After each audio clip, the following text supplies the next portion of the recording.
प्रिय विद्यार्थियों, पिछले वीडियो में आपने धनुष भंग नामक शीर्षक से बहुत ही ठीक प्रकार से अध्ययन कर लिया था। आपने एक एक चौपाई का विस्तृत अध्ययन किया है।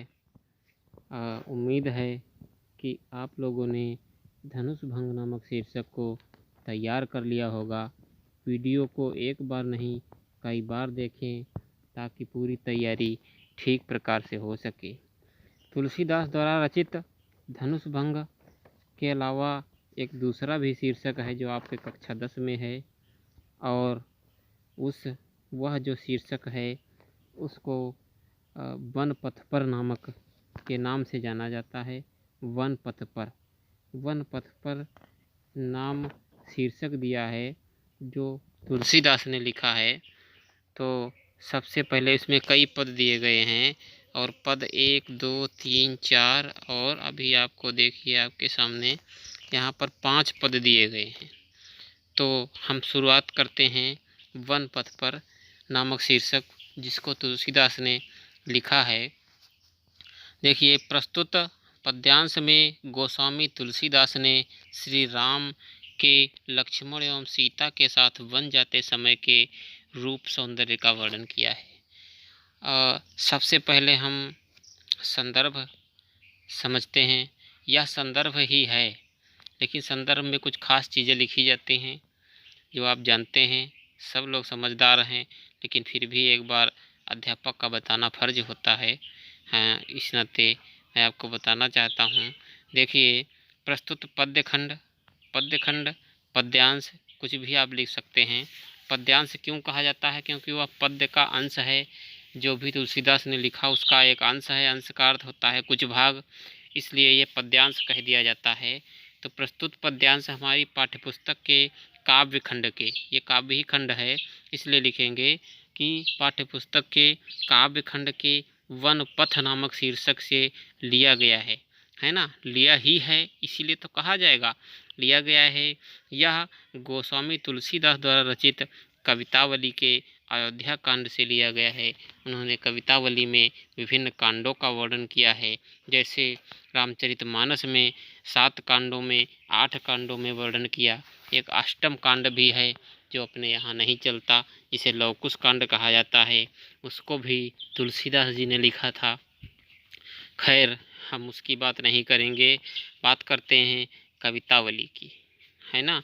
कवितावली से तो सबसे पहले जो आपके सामने एक पद दिखाई पड़ रहा है, ये 4 पंक्तियों का है। पुरते निकसी रघुबीर बधू धरि धीर दये मग में डग दोय। तो और झलकी भर भाल कनी जलकी अपट सूखी गए मधुरा धरवे। फिर पूछत हैं चलनो अब केतिक पर्ण कुति करिहो कितक है। तियकी लखी आतुरता पियकी अखियाँ अतिचार चली जल चोय। तो देखिए, ये पहला पद था। और आइए सबसे पहले हम हर वीडियो में यही बात बताते हैं कि आपको पद पढ़ने से पहले उसके प्रसंग को जानना सबसे अधिक आवश्यक है। यदि आप प्रसंग से नहीं जोड़ पाए तो आप सही जानकारी नहीं लिख सकते, सही व्याख्या नहीं कर सकते। तो सबसे पहले आइए प्रसंग की तरफ देखते हैं। प्रस्तुत पद्यांश में श्री राम, लक्ष्मण और सीता जी तीनों लोग वन जा रहे हैं, और उनके सुकोमल शरीर वाली सीता साथ में चलते चलते थक जाती हैं, क्योंकि उनके शरीर, वह एक राज रानी हैं, वह एक वन के मार्गों पर इस प्रकार से ककड़ीले पथरीले रास्तों पर नहीं चल सकती थी। वह चलते चलते थक जाती हैं, और उनकी व्याकुलता का अत्यंत मार्मिक वर्णन तुलसीदास जी ने किया है। देखिए, जब वह मार्ग में चलते चलते थक जाती हैं, उसी समय का वर्णन है, उसी समय का। आगे देखिए, लिखा है, यहाँ से शुरुआत करते हैं हम। पुरते निकसी रघुबीर बधू धरि धीर दये मग में डग दोय। पुर अर्थात महल, निकसी अर्थात निकली, मग मीन्स रास्ता, मग माने रास्ता, द्वय मीन्स 2, है ना। तो पुर अर्थात जब अपने नगर से महल से निकल करके सीता जी राम लक्ष्मण के साथ आगे की ओर बढ़ती हैं। तो चलते चलते धैर्य धीर दये मग में डग दोय, अपने दोनों पैरों से मग अर्थात रास्ते में चलते हुई चली जाती हैं। और आगे देखिए चलते चलते दूसरी पंक्ति में देखिए कि झलकी भरी भाल कनी जलकी। झलकी अर्थात पानी की बूंदें, है ना। झलकी भरी भाल कनी मन की, और भाल क्या है? भाल मस्तक, माता सीता के मस्तक पर जल की बूंदे, जल कनी अर्थात कण, जल के कण, जल की बूंद जो हैं वह झलक पड़ती हैं। परिश्रम से चलते चलते वह थक जाती हैं, धूप लगती है, जिसके कारण परिश्रम से उनके चेहरे पर अब पसीने के बूंद जो हैं परिश्रम के झलक पड़ते हैं। वह मस्तक पर पसीने के बूंद दिखाई पड़ने लगते हैं। और क्या है आगे? पुट सूखी गए मधुराधर वय, पुट सूखी गए मधुराधर वय। पुट अर्थात कोमल, मधुराधर मधुर ओठ, आधार मीन्स ओठ होता है, इसलिए उनके जो सुकोमल ओठ थे वह धूप में चलते हुए प्यास के कारण सूख गए, है ना, पानी की कमी के कारण सूख गए। आगे देखिए फिर पूछत है, फिर आगे कहती हैं, अब आगे देखिए तुलसीदास जी ने लिखा कि फिर बूझत है चलनो अब केतिक पण कुटी करिहो कित होए। फिर माता सीता जी पूछती हैं भगवान श्री राम से, कहती हैं अब चलनो अब केतिक है, अब और अभी और कितना चलना है। और पर्ण कुटी अर्थात पत्तों की कुटी, आप पत्तों की झोपड़ी, कित होए, करिहो कित होए, आप कहाँ पर बनाएंगे? पत्तों की एक झोपड़ी बना करके आप कहाँ पर आश्रय लेंगे, कहाँ पर रुकेंगे? अभी कितना और आगे चलना है। यहाँ पर तीसरी पंक्ति क्लियर होती है। फिर देखिए तियकी लखि आतुरता पियकी, तियकी लखि आतुरता पियकी। तो तिय का अर्थ है पत्नी, यानी उनकी आतुरता को, उनकी परेशानी को, लक्ष्य अर्थात देखकर, है ना। अब पियकी अखियाँ, पिय अर्थात भगवान श्री राम, अखियाँ अर्थात आँखें, अतिचार चली जल चोए, और अखियाँ अतिचार चली जल चोए। कहने का तात्पर्य यह है कि भगवान श्री राम जब उनकी आतुरता को देखते हैं, उनकी परेशानी को देखते हैं, तो उनके आँखों में अश्रु आ जाते हैं। उनके आँखों से अश्रु की धारा प्रवाहित होने लगती है। चोय का अर्थ है प्रवाहित होना या बहना। तो वह उनके दुख को, उनके कष्ट को समझ करके भगवान श्री राम दुखी हो जाते हैं और उनके आँखों में अश्रु रूपी बिंदु आ जाते हैं। तो यहाँ पर यह पद समाप्त होता है।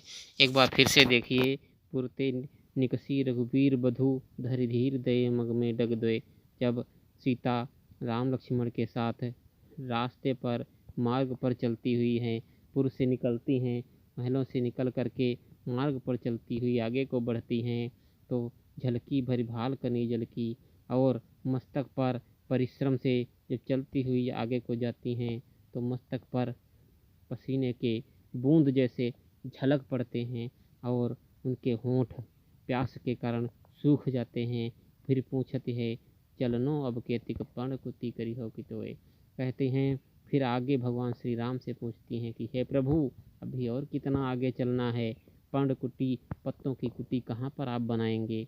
आगे चौथी पंक्ति में देखिए, तियकी लखि आतुरता पियकी।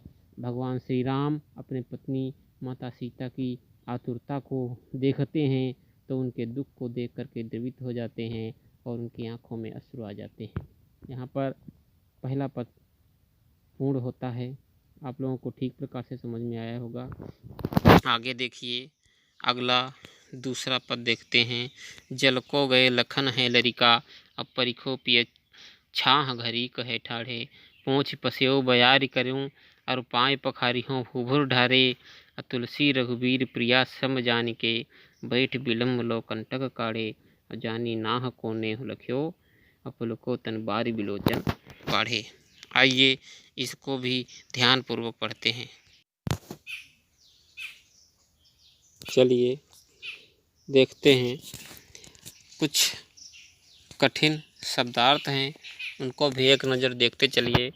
लखन इसमें लिखा है, इसका अर्थ है लक्ष्मण। लरिका अर्थात लेने के लिए। परख्यो यानी प्रतीक्षा करना। छाह मीन्स छाह, छाँव। घरीक मतलब एक घड़ी के लिए। घरीक, घड़ी और एक दोनों का अलग करके देखा जाए तो घड़ी और एक यानी एक घड़ी के लिए, है ना। फिर ठाढ़े यानी खड़े होकर। पोंछ का अर्थ है पोंछना। पसेव का अर्थ है पसीना। बयारी हवा। पखारी हो पंखा करना, है ना। भूभुर धूल बालू। और ढाड़े तपे हुए। श्रम, श्रम मीन्स थका हुआ। विलम्ब लो बहुत देर तक। कंटक का अर्थ कांटे। काढ़े मतलब निकालना। नाह मीन्स स्वामी।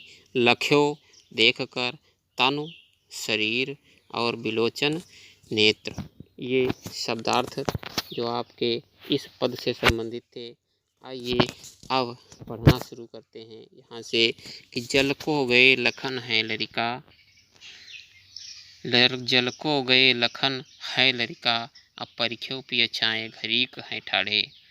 तुलसीदास जी लिखते हैं कि सीता जी चलते चलते थक गई हैं और उन्हें प्यास लगने लगती है, तो लक्ष्मण उनके लिए जल लेने के लिए गए हुए हैं।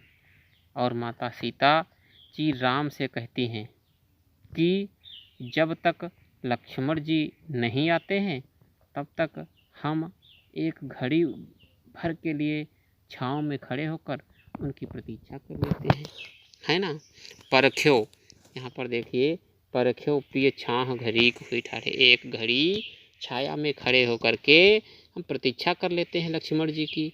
फिर क्या कहती हैं दूसरी पंक्ति में देखिए, कहती हैं कि पूँछ पसेव बयारी करो। आपका पसेव अर्थात पसीना को पोंछ देती हूँ और हवा कर देती हूँ पंखे से। और पाए पखारी हूँ भूभुर डाले। और आपके ये धूल में लिपटे हुए जो पैर हैं, ये धूल, ये जो गर्म धूल है, इससे आप परेशान हो चुके हैं, तो आपके पैरों को भी पखार दूं, आपके पैरों को भी पखार दूं, उनकी धूल झाड़ दूं, आदि सब कुछ भगवान श्री राम से माता सीता जी कहती हैं। देखिए आगे तीसरी पंक्ति में देखिए, तीसरी पंक्ति में देखिए, तुलसी रघुवीर प्रिया समझान के अब बैठ विलम्ब लो कंटक काढ़े। तुलसीदास जी कहते हैं, अपनी रचना में लिखते हैं कि रघुवीर पिया समझान के अर्थात प्रिया जो माता सीता हैं उनके परिश्रम को, उनके थकान को जान करके वहीं पर बैठ जाते हैं। विलम्ब लो अर्थात देर तक बैठ जाते हैं, वहीं उसी के पास छाया में देर तक बैठ जाते हैं। और कंटक काढ़े अर्थात उनके माता सीता जी के पैरों से कंटक कांटों को निकालते हैं। कांटे तो पैर में ही लगते हैं ना, क्योंकि वो सब नंगे पैरों थे, उनके पैरों में पदवेश नहीं था, तो उनके पैरों में कांटे लगे हुए थे और उन कांटों को भगवान श्री राम अपने हाथों से निकालते हैं, है ना।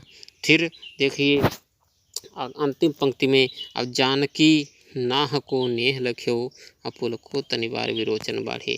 अब जानकी नाह अर्थात स्वामी प्रभु जानकी ने भगवान श्री राम के नेह लख्यो अर्थात प्रेम को देखा और प्रेम को देख करके बहुत ही प्रभावित होती हैं। अपुलको तन उनका शरीर पुलकित हो जाता है।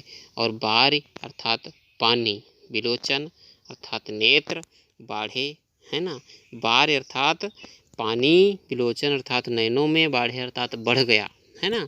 तो उनके नैनों में, माता सीता के नैनों में आंसू आ गए या फिर उनके आँखों से अश्रु प्रवाहित होने लगे। बारी विलोचन बाढ़े अर्थात आँखों में जल के बढ़ने का अर्थ है कि आँखों से अश्रु का प्रवाह होने लगा। माता सीता उनके प्रेम को समझ करके उनके आँखों में आंसू आ जाते हैं, ठीक है। यहाँ पर अर्थ क्लियर हो गया होगा। एक बार फिर से कर लेते हैं क्योंकि एक ही बार में आपको समझ में आ जाए। देखिए, जल को गए लखन है लरिका, जल को गए लखन है लरिका, फिर पिय छाह परीक्षो पिय छाह घरी को ठाढ़े।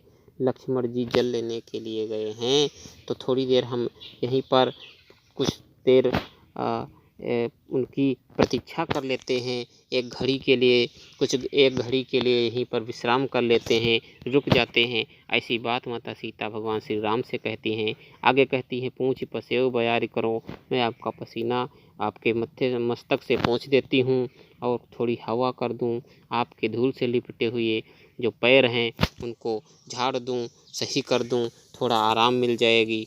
और कहती हैं कि आगे तीसरी पंक्ति में, तुलसी रघुवीर प्रिया सम जानकी बैठ विलंब लो कंटक काढ़े। तुलसीदास जी कहते हैं भगवान श्री राम ने उनके प्रिया के अर्थात सीता जी के श्रम को जान करके वह जान गए कि यह थक चुकी हैं, परेशान हो चुकी हैं, तो वहीं पर बैठ जाते हैं। और कितनी देर बैठ विलंब लो, अर्थात देर तक बैठ करके उनके पैरों से अपने हाथों से कांटे निकालते हैं। और चौथी पंक्ति में देखिए, जानकी नाह को नेह लख्यो, जानकी ने भगवान श्री राम के प्रेम को देख करके और उनका तन पुलकित हो जाता है और उनके नेत्रों में आंसू आ जाते हैं। ठीक है, आगे देखिए चौथा जो यहाँ पर तीसरा पद है, उस तीसरे पद को भी ध्यान से देखिए। रानी मैं जानी अजानी महा, अब पवि पाहन हूँ ते कठोर हियो है। और राजहु काज अगाज न जान्यो, अब कहो तिय को जिन कान कियो है। और ऐसी मनोहर मूरत ये, अब बिछुरे कैसे प्रीतम लोग जियो है। अब आखिन में सखी राखिबे जोग, इन्हें किमि कर वनवास दियो है, इन्हें किमि कै वनवास दियो है। सबसे पहले कठिन शब्दार्थ है उनको समझते हैं।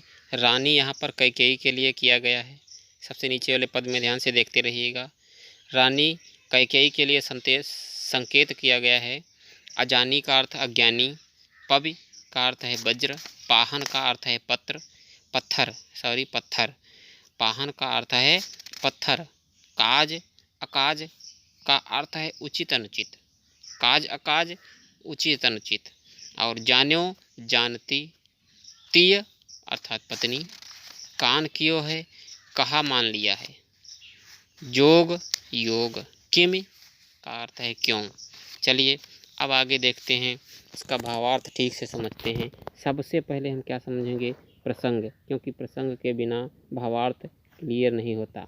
प्रस्तुत पद्य में ग्रामीण स्त्रियों के माध्यम से, जो जिस गांव के पास से सीता जी निकलती हैं राम लक्ष्मण जी के साथ, वहीं के ग्रामीण स्त्रियां जो होती हैं उनके माध्यम से कैकेयी और राजा दशरथ की निष्ठुरता पर की प्रतिक्रिया पर वर्णन किया गया है कि कैसे राजा दशरथ और कैकेयी निष्ठुर थे, जिन लोगों ने इतने सुंदर अपने पुत्र वधू को और अपने पुत्रों को वन भेज दिया। ऐसा यहाँ पर वर्णन करते हैं तुलसीदास जी। चलिए देखते हैं। कहते हैं, रानी मैं जानी अजानी महा, अब पवि पाहन हूते कठोर हियो है। एक सखी दूसरे सखी से कहती है कि अब तो मैंने जान लिया है ना, अब तो मैंने जान लिया कि रानी अर्थात कैकेयी जी अजानी महा अर्थात महान अज्ञानी है ना। अब मैंने यह समझ लिया है कि महारानी कैकेयी बहुत ही महान अज्ञानी हैं। आगे पवि पाहन हूँ ते कठोर हियो है, पवि का अर्थ है वज्र और पाहन का अर्थ है पत्थर। वज्र पत्थर से भी कठोर, वज्र के समान उनका हृदय है, ऐसा मुझे ज्ञान हो गया है। अगली देखिए पंक्ति में क्या कहती हैं, राजहु काज अकाज न जान्यो, ध्यान से देखिए, राजहु काज अकाज न जान्यो, अब कहो तिय को जिन कान कियो है।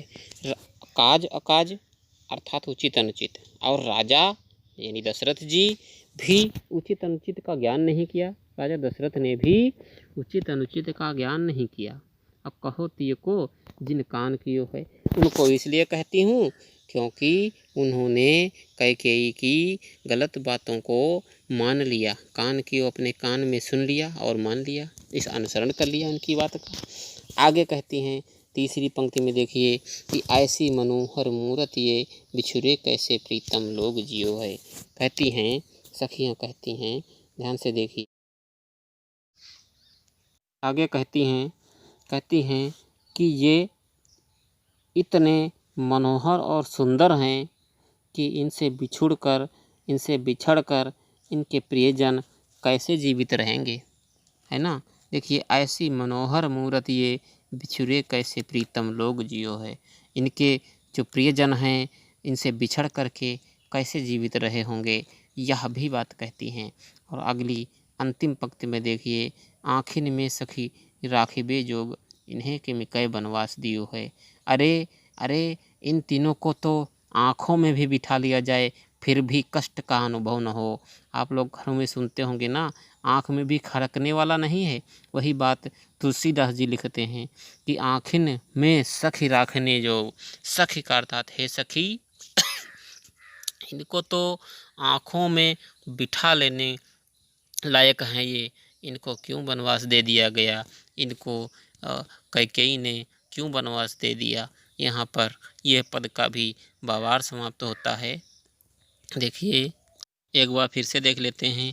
रानी मैं जानी अजानी महापविपाहन होते कठोर हियो है। मैंने जान लिया, एक सखी दूसरी सखी से कहती है, हे सखी मैंने जान लिया कि रानी कैकेयी का जो हृदय है वह पत्थर से भी कठोर वज्र के समान है। आगे कहती हैं, राजा हो काज अकाज न जान्यो। राजा दशरथ ने भी उचित अनुचित का ज्ञान नहीं किया। और कहो तिय को जिन कान कियो है।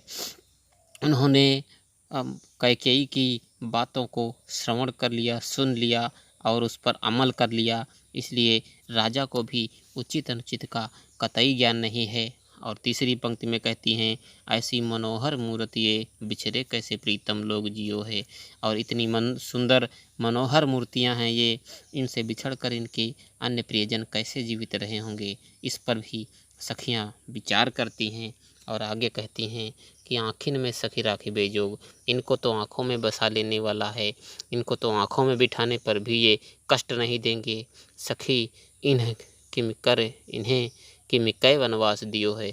इन्हें किस लिए वनवास दे दिया गया, इन्हें वन के कष्टों को सहने के लिए क्यों मजबूर कर दिया गया, ऐसी बात सखियाँ आपस में कहती हैं। चलिए यहाँ पर पद समाप्त होता है। इन सभी में काव्य सौंदर्य पर थोड़ी सी चर्चा करेंगे।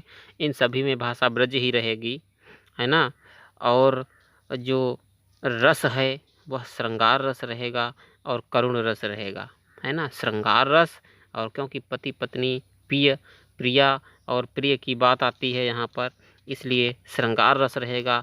क्योंकि दुख की भी अनुभूति होती है, आँखों में बार बार अश्रु आते हैं, इसलिए यहाँ पर करुण रस भी रहेगा। और अलंकार की जहाँ तक बात की जाती है, उक्त जो भी 3 पद हमने पढ़ाए हैं, इन तीनों में अनुप्रास अलंकार रहेगा। और अनुप्रास अलंकार हमने बताया है आपको, अनुप्रास अलंकार आपको बताया जा चुका है कि अनुप्रास अलंकार में एक अक्षर की आवृत्ति जब एक से अधिक बार हो जाती है, बार बार हो जाती है, तो अनुप्रास अलंकार हो जाता है। ठीक है, तो इसमें कई जगह पर आप देखेंगे कि बार बार एक अक्षर की आवृत्ति हो जाती है।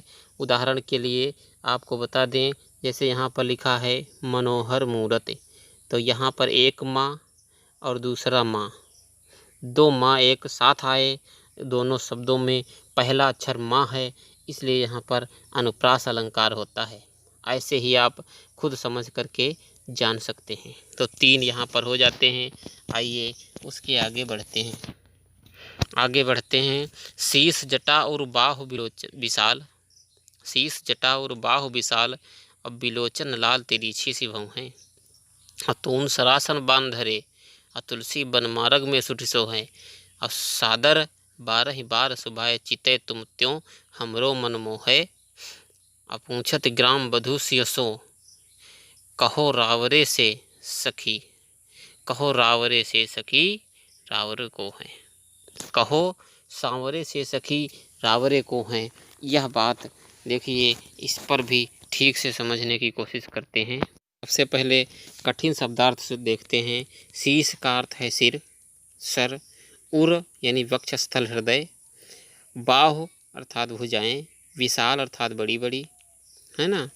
फिर देखिए तून इस तरकस, बाण अर्थात बाण। सरासन मीन्स धनुष। धनुष क्यों? सर का अर्थ होता है बाण और सरासन का अर्थ है, जब सरासन को अलग करेंगे आप तो एक सर हो गया, फिर एक आसन हो गया, दो जगह पर टूटता है, संधि विच्छेद होता है। सर और आसन, इसको दीर्घ संधि के अंतर्गत इसको तोड़ा जाता है। तो यहाँ पर यानी कि सर और आसन, सर का अर्थ है बाण और आसन का अर्थ है सिंहासन, यानी कि बाण जिस पर विराजमान होता है वही धनुष है। इसीलिए इसको यहाँ पर धनुष कहा गया है, क्योंकि बाण धनुष के ही आसन पर विराजमान होकर अपना कर्तव्य दिखाता है, इसलिए सरासन कहते हैं धनुष को। सुठ का अर्थ है अच्छी तरह, 12 बार अर्थात 12 बार। शुभाय का अर्थ सुशोभित। रावरे मीन्स तुम्हारे। चलिए इसके बाद जो बहुत महत्वपूर्ण होता है, महत्वपूर्ण क्या है, सबसे अधिक महत्वपूर्ण प्रसंग है, प्रसंग पर ध्यान देते हैं। प्रसंग प्रस्तुत पद्य खंड में वन मार्ग पर जा रहे श्री राम और सीता लक्ष्मण को देखकर ग्रामीण स्त्रियां सीता जी से उत्सुकतावश कुछ प्रश्न करती हैं। वे श्री राम जी के बारे में जानना चाहती हैं, उनसे जानकारी प्राप्त करना चाहती हैं कि ये आपके कौन हैं। ठीक है, बस यही प्रसंग है। आगे देखिए व्याख्या पे आते हैं। यहाँ देखिए व्याख्या पे आते हैं। कहते हैं शीश विशाल, शीश जटा और बाहु विशाल। एक सखी जो माता सीता से कहती है, पूछती है कि जिनके सिर पर जटाएं हैं, शीश जटा और बाहु विशाल। और क्या कहती हैं? जटाएं हैं, भुजाएं और हृदय विशाल है, लंबी लंबी भुजाएं और उसका एक बड़ा सा हृदय है ना। जिनके सिर पर, सीता जी से पूछती हैं, कहती हैं जिनके सिर पर जटा है, लंबे लंबे लंबे हाथ और बड़ा सा हृदय उनका दिखाई पड़ता है। बिलोचन लाल अर्थात आंखें उनकी लाल लाल हैं। बिलोचन का अर्थ है आंखें, बिलोचन लाल। और फिर तिरछी सी भौहें, और उनकी जो भौहें हैं आँखों के ऊपर वो तिरछी तिरछी दिखाई देती हैं, है ना। वो आगे देखिए कि तून सरासन बाण धरे तुलसी बन मार्ग में सुठ सोहें। तून अर्थात तरकस, बाण, ये तरकस और बाण रखे हुए, है ना। और क्या है? तुलसी बन मार्ग में सुठ सोहे। तुलसीदास जी कहते हैं कि वो सखियां पूछ रही हैं कि ये रास्ते के मार्ग में जो आपके सामने शीश पर जटा बांधे हुए, लंबी लंबी बाहें, चौड़ा सा सीना उनका और तिरछी सी भौहें हैं, धनुष और बाण, तरकस और धनुष अपने बाहें पर रखे हुए हैं, मार्ग में चलते हुए दिखाई दे रहे हैं। आगे देखिए क्या कहते हैं? सादर 12 बार सुभाए, सादर 12 बार सुभाए अचितय तुम त्यों हमरो मनो मोहे। और कहती हैं कि सादर 12 बार सुभाए चितय, और बार बार आपकी ओर चितय अर्थात देखते हैं, तुम त्यों और तुमरो मन मोह। कहते हैं कि ये बार बार आदर और प्रेम पूर्वक तुम्हारे ओर देखते हैं। आगे देखिए अगली पंक्ति में, पूछत ग्राम बधू, ग्राम की बधुएं, गांव की जो स्त्रियां हैं वह पूछती हैं सीसों अर्थात सीता जी से, सीता जी से पूछती हैं, कहो सखी सांवरे से सखी रावरों को हैं। ये जो सांवले वाले हैं, हे सखी, ये जो सांवले वाले हैं, जो ऊपर जो विशेषताएं बताई गई, जिनकी ये बार बार आपकी ओर जो प्रेम से स्नेह भरी आँखों से पीछे मुड़ करके देख लिया करते हैं, यह कौन है आपके?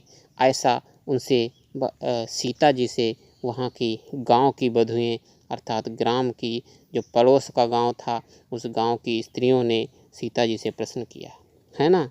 यहाँ पर 4 नंबर का पद समाप्त हो जाता है। भाषा के लिए ब्रजभाषा, शैली मुक्तक रस श्रृंगार रस, है ना। जहाँ पर प्रेम का वर्णन होता है वहाँ पर अपने आप श्रृंगार रस आ जाता है। और अनुप्रास की बात अगर की जाए, अलंकार की बात की जाए तो वह अनुप्रास ही है। यहाँ पर भी कुछ जगह पर एक अक्षर की आवृत्ति, जैसे बाहु विशाल विलोचन, यह देखिए बाहु विशाल विलोचन, बा आवृत्ति, बा अक्षर की आवृत्ति बार बार हुई, इसलिए यहाँ पर अनुप्रास अलंकार है। ठीक है, तो यह अर्थ क्लियर हो जाता है। एक बार फिर से देख लीजिए कि शीर्ष जटा, फिर से देखिए सिर पर जटाएं हैं, बड़ी बड़ी बाहें हैं, चौड़ी सी छाती है, आंखें लाल लाल हैं, तिरछी सी भौहें हैं, है ना, तिरछी सी भौहें। और आगे देखिए तून सरासन बांध धरे, पीठ पर तरकस है और धनुष बाण है। तुलसी वन मार्ग में तुलसीदास जी कहते हैं कि यह मार्ग में जो आपसे आगे चलते हुए शोभायमान हो रहे हैं, सादर 12 बार सुभाए चितय तुम तो हमरो मन मोह है। ये जो बार बार आपकी ओर प्रेम सहित स्नेह भरी आँखों से देखते हैं, ये देख देख करके हम लोगों का मन बहुत ही प्रसन्न होता है। और अगले कहती हैं कि पूछत ग्राम बधू से सो कहो सांवरे से सखी रावरों को हैं।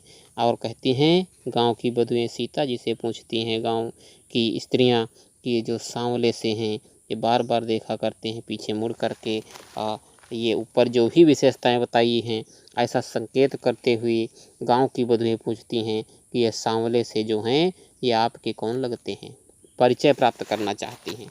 तो अर्थ क्लियर हो गया होगा। आगे देखिए हम आते हैं 5वें अर्थ पर, जो अंतिम पद है, अंतिम है, 4 पंक्तियां सबसे नीचे। आइए देखते हैं। कहती हैं सुनि सुंदर बैन सुधा रस साने, अब सयानी हैं जानकी जानी भली, है ना। और तिरछी करि नयन दय सैन तिन्हें, अब मुस्काए कछु मुस्काए चली, और तुलसी तिहि अवसर सोहै सभे, अवलोकित लोचन लाहु अली, अनुराग तड़ाग में भान उदय, अब विकसी मानो मंजुल कंजकली। आइए सबसे पहले हम देखते हैं शब्दार्थ जो कि कठिन होते हैं, कुछ नए शब्द होते हैं। सुनि अर्थात सुनकर, बैन अर्थात वचन, सुधारस अर्थात अमृतमयी, अमृत के जैसे या अमृतमयी वचन, है ना। फिर सयानी अर्थात चतुर, शयन अर्थात संकेत, तिन्हें उनको, अवसर अवसर, अली का अर्थ है सखी, अनुराग तड़ाग प्रेम रूपी तालाब में, भानु अर्थात सूर्य, उदय अर्थात उदित होता है, विकसी अर्थात खिलती हुई या विकसित हुई, कंजकली कमल की कलियाँ। ठीक है, यहाँ पर इतना क्लियर हो गया। अब आते हैं अगली चीज़, वो क्या है, वह है प्रसंग।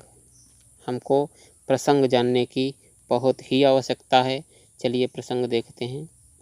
प्रसंग है उक्त जो आपके सामने प्रस्तुत पद्य खंड है, पर ग्रामीण स्त्रियों ने सीता जी से राम के विषय में जानकारी प्राप्त की, जानकारी प्राप्त करने की कोशिश की। इस पर सीता जी ने संकेतों के माध्यम से ग्राम वधुओं को परिचय दिया है भगवान श्री राम का, है ना। ऊपर जो पद में पूछा गया था उस पर सीता जी परिचय देती हैं भगवान श्री राम से, राम के बारे में।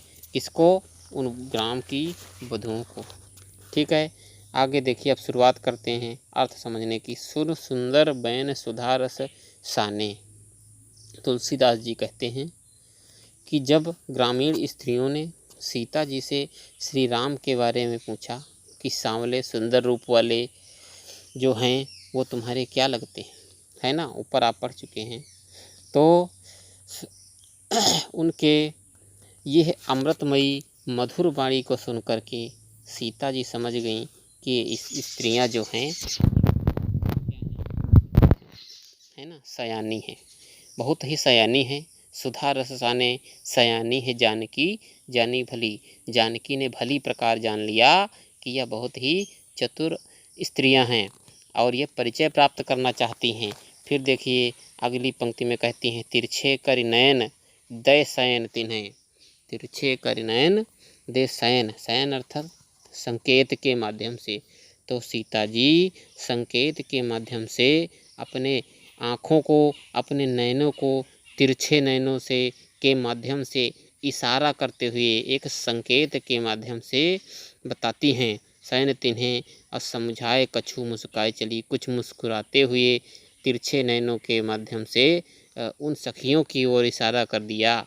और तुलसी तिहि अवसर सोह सभय, तुलसी तिहि अवसर और सोहें सबय अवलोकित लोचन लाहुवली। तुलसीदास जी कहते हैं कि उसी समय भगवान श्री राम का जो सीता जी परिचय बताती हैं एक संकेत के माध्यम से कि वो हमारे पति हैं, तो तुलसीदास जी कहते हैं कि सोहें सबे, वह सभी अवलोकित लोचन लाहुवली। तो भगवान श्री राम को का उनका परिचय प्राप्त करके उनको अवलोकित अर्थात बार बार देखती हैं, और लोचन लाहु अर्थात आँखों का, अपने आँखों को सुफल करने का, अपने आँखों में इतनी प्यारी सुंदरता को देखने का लाभ प्राप्त करती हैं आँखों के माध्यम से। और अगली चौथी पंक्ति में ध्यान से देखिए यहाँ पर और अगली बात एक माध्यम तुलसीदास जी कहते हैं उस समय अनुराग तड़ाग में भान उदय विकसी मनोमंजुल कंजकली। ऐसा लग रहा था, तुलसीदास जी लिखते हैं कि ऐसा लग रहा था कि अनुराग तड़ाग अर्थात प्रेम रूपी तालाब में, ऐसा लग रहा था कि प्रेम रूपी तालाब में भगवान श्री राम रूपी भानु अर्थात सूर्य का उदय हुआ हो, और विकसी मानो मंजुल कंजकली, है ना। और वो जो सखियों की जो प्रसन्नता थे, वह प्रसन्नता रूपी कमल की कलियां खिल गई हों, ऐसा लग रहा था, है ना। इस प्रकार से तुलसीदास जी ने एक माध्यम लिख दिया। अब इस जो ये सबसे नीचे का जो पद है इसमें अलंकार एक बदलता है। अभी तक आपने बार बार अनुप्रास अलंकार देखा, लेकिन इसमें अनुप्रास अलंकार नहीं है। क्यों? यहाँ पर उत्प्रेक्षा अलंकार है, और उत्प्रेक्षा अलंकार की एक शार्ट पहचान होती है, वह ये होती है कि जिन काव्य रचनाओं में मनु, मानो, जनु, जानो, मनो, है ना, आदि करके शब्द आ जाते हैं, उसमें उत्प्रेक्षा अलंकार होता है। आपको कुछ भी समझने की ज़रूरत नहीं, क्योंकि इसमें लिखा है अनुराग तड़ाग में भान उदय और विकसी मनोमंजुल कंजकली। मानो ऐसा लग रहा था कि ऐसा हुआ, अनुराग रूपी तालाब में मानो ऐसा लग रहा था, प्रेम रूपी तालाब में भगवान श्री राम की सुंदरता रूपी भानु का उदय हुआ हो, और उसके उदय होने से इनकी लोगों की सभी सखियों की प्रसन्नता रूपी कलियां खिल चुकी हों, ऐसा लग रहा था। तो यहाँ पर एक माध्यम का भी वर्णन किया गया, एक उदाहरण प्रस्तुत किया गया। जन जानो मन मानो आदि करके जिस काव्य में शब्द आ जाते हैं वहाँ पर उत्प्रेक्षा अलंकार होता है, और जहाँ पर एक अक्षर की आवृत्ति बार बार होती है वहाँ पर अनुप्रास अलंकार होता है, और जहाँ पर एक शब्द की आवृत्ति एक से अधिक बार हो और उसके अर्थ भिन्न होते हैं, अर्थ अलग होते हैं, शब्द वही है, तो समझ जाइए कि वह यमक अलंकार होता है। इस प्रकार से विभिन्न अलंकारों के बारे में साथ साथ आपको परिचय कराते हैं, और आपने इन पदों को बहुत ही ठीक प्रकार से पढ़ा होगा। संबंधित अभ्यास कार्य आपको दिया जाएगा। यहीं पर तुलसीदास जी ने जो वन पथ नामक शीर्षक से जो कुछ भी लिखा था आपने ठीक ठीक पढ़ लिया है। उम्मीद करते हैं कि आप ठीक ठीक समझ रहे होंगे, ठीक ठीक पढ़ रहे होंगे। संबंधित अभ्यास कार्य दिया जाए तो पूर्ण मनोयोग से करें, ध्यान लगा कर करें। कठिनाई के लिए तत्काल आप अपने अध्यापक से संपर्क अवश्य करें, ग्रुप के माध्यम से, इसमें यूट्यूब के माध्यम से भी, कमेंट के माध्यम से आप संपर्क कर सकते हैं। इसलिए संपर्क करते रहिए। कार्य करने के बाद तत्काल ग्रुप पर डालिए, और जो पढ़ाई का टाइम है उसमें आप मोबाइल के पास रहें तो ज़्यादा बेहतर है, क्योंकि आपसे कुछ अध्यापक पूछता है, आप तो मोबाइल के पास ही नहीं हैं, 8 से 12 के मध्य में आपको अपने मोबाइल के पास ही रहना है और संबंधित ग्रुप की निगरानी करते रहना है कि उसमें अध्यापक आपसे क्या पूछता है, आपसे क्या जानकारी चाहता है। ठीक है, आज की बात यहीं पर समाप्त करते हैं। संबंधित अभ्यास कार्य आपको बाद में दिया जाएगा। जय हिंद।